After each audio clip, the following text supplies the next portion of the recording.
Saudara, seorang lulusan SMA didakwa melakukan penipuan karena mengaku sebagai dokter dan bekerja di sebuah klinik yang berada di PT Pelindo Husada Citra, saudara. Aksinya terbongkar setelah 2 tahun bekerja jadi dokter gadungan. Sidang perdana kasus dokter gadungan ini digelar di Pengadilan Negeri Surabaya, saudara. Dalam sidang terungkap dokter gadungan ini mencuri data, identitas, dan dokumen milik seseorang dokter asli asal Bandung untuk mengelabui rumah sakit PHC Surabaya.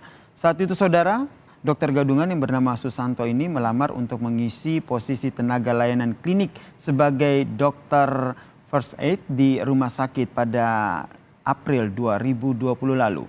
Ia kemudian ditugaskan sebagai dokter di Klinika 3 PT Pertamina Wilayah 4 Cepu yang dikelola oleh PT Pelindo Husada Citra. Aksi Susanto ini, saudara, baru terbongkar pada 12 Juni 2023 saat pihak rumah sakit meminta ulang dokumen lamaran pekerjaan untuk memperpanjang masa kontrak Susanto. Saat dilakukan pengecekan, saudara, pihak manajemen ternyata menemukan sejumlah ketidaksesuaian berkas dari Susanto.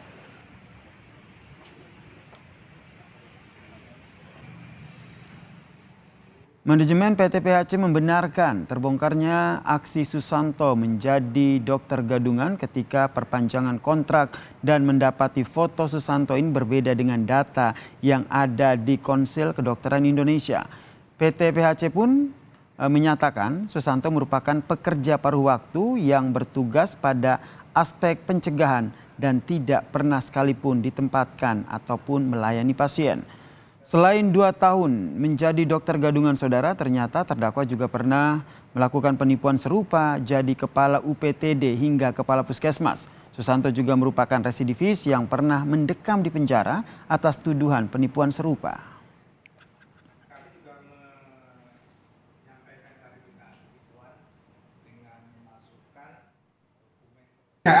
Adanya pemalsuan data ini. Apa yang dilakukan oleh teman-teman klinik ini, yaitu melakukan verifikasi atau validasi ke websitenya Konsil Kedokteran Indonesia (KKI). Dari situ baru ketahuan ternyata foto yang tertera di website itu beda dengan foto dengan fisik YBS Susanto ini. Lalu bagaimana Ikatan Dokter Indonesia menyikapi kasus dokter gadungan ini, saudara? Kita perbincangkan dengan Ketua Biro Hukum Pembinaan Pembelaan Anggota atau BHP2A Ikatan Dokter Indonesia, Beni Satria, yang telah bergabung bersama kami di Kompas Malam. Salam sehat, Mas Beni. Mas Beni, ya. Pertama kali mendengar kasus dokter gadungan ini, respon Anda seperti apa? Kaget atau ini merupakan hal yang biasa yang sering ataupun pernah terjadi? Baik, yang pertama mungkin apresiasi kalau memang itu sudah dilakukan verifikasi oleh pihak IAC. Tapi yang kedua, persoalan seperti ini tentu kita sudah mengkhawatirkannya sejak dulu. Bahkan sejak bergulirnya RUU Kesehatan yang tanpa melibatkan peran organisasi profesi atau unsur masyarakat di dalam proses screening dalam hal re-credentialing dan credentialing. Mungkin demikian. Oke, kemudian menurut Anda sendiri ini titik kesalahannya yang paling krusial ya, ini tuh ada di proses perekrutan atau seperti apa? Ya, yang pertama mungkin proses screening ya, karena proses screening untuk tingkat klinik dan tingkat rumah sakit itu punya prosedur, standar prosedur yang berbeda.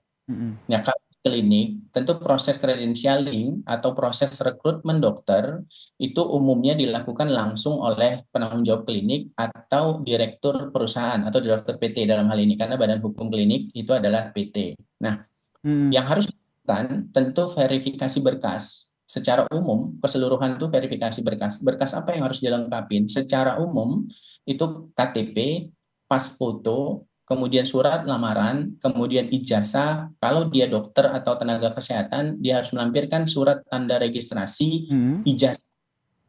Itu yang harus diverifikasi dulu berkasnya. Kalau berkas... Nah ini, maaf saya potong, terkait dengan surat STIR ataupun screening ini. Kalau seandainya yang Anda jelaskan itu seketat itu, berarti ini bisa dikatakan memang pada saat proses screening dari dokter gadungan ini memang ada kelalaian atau seperti apa? Nah, ini yang harus dilakukan verifikasi kembali. Apakah memang proses itu sudah dilakukan atau tidak, atau hanya kemudian rekrutmen tanpa melengkapi berkas-berkas proses seleksi berkas. Karena setelah proses seleksi berkas tadi, yang bersangkutan harus menjalani yang namanya proses tes kesehatan. Setelah tes kesehatan lulus, baru dilakukan wawancara. Wawancara itu bisa dilakukan antara tes berkas dengan tes wawancara, dengan tes kesehatan. Tentu di wawancara ini nanti akan dipertanyakan apakah yang bersangkutan sudah pernah bekerja, bekerjanya di mana, kemudian melayaninya apa saja selama dia bekerja di rumah sakit atau klinik, kemudian kompetensi yang terpenting adalah kompetensinya apa. Termasuk yang terpenting kedua adalah pertanyaan mengenai apakah yang bersangkutan itu pernah melakukan perbuatan melanggar etik, disiplin, atau hukum. Ini bagian dari proses credentialing rekrutmen sebelum yang bersangkutan diberikan rekomendasi untuk mengurus SIP. Oke, harusnya hal-hal yang tadi Anda sebutkan ya, yang harus dilakukan sebelum akhirnya dokter tersebut diterima. Berarti screeningnya Ya. sendiri itu emang secara digital atau seperti apa? Karena kalau kita lihat ini kan mencatut identitas orang lain begitu, seorang dokter asli asal Bandung.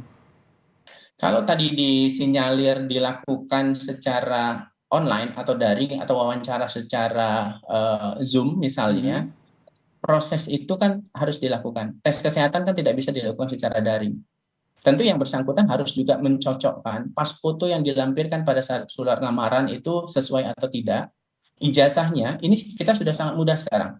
Kalau yang bersangkutan itu mengaku dokter, kita tinggal buka saja, klik link website ID, Mm-mm. id.or.id, ketikkan saja namanya, itu dia akan keluar. Kalau dia tidak keluar, tentu silakan langsung datang ke sekretariat ID untuk mempertanyakan. Yang pasti, kalau dia anggota ID, dia pasti terdaftar, itu pasti. Tapi kalau yang bersangkutan bukan dokter, dia tidak akan terdaftar di situs ID online.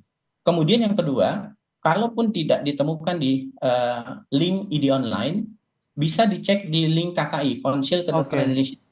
Itu akan lebih terlihat situs KKI-nya itu ada atau tidak. Nah ini nih situs KKI ini yang akhirnya digunakan oleh pihak dari perusahaan ketika ingin memperpanjang kontrak dari Susanto, terdakwa dokter Gadungan ini, barulah ketahuan ternyata tidak ada datanya di KKI. Berarti harusnya memang dicek seperti itu ya. Kalau seandainya tidak dilakukan pengecekan seperti ini, apakah bisa dinyatakan dugaan kelalaian dalam perekrutan? Ya, saya sependapat. Kembali lagi, pada saat seleksi berkas itu harusnya dilakukan. Jadi pada saat seleksi berkas, nama yang bersangkutan itu bisa langsung dicek, Susanto tadi, dicek di ID online sebelum dilakukan tadi seperti saya bilang. Proses seleksi berkas, ini kan prosedur setiap rumah sakit, tapi ini yang saya jelaskan adalah secara umum, yang paling Baik. ideal, yang paling baik. Jadi harus dilakukan dulu pada saat surat lamarannya, pas foto, KTP, ijazah, itu dicocokkan dulu. Kalau memang itu katanya dipalsukan, maka kita tinggal cek di KKI atau di ID online.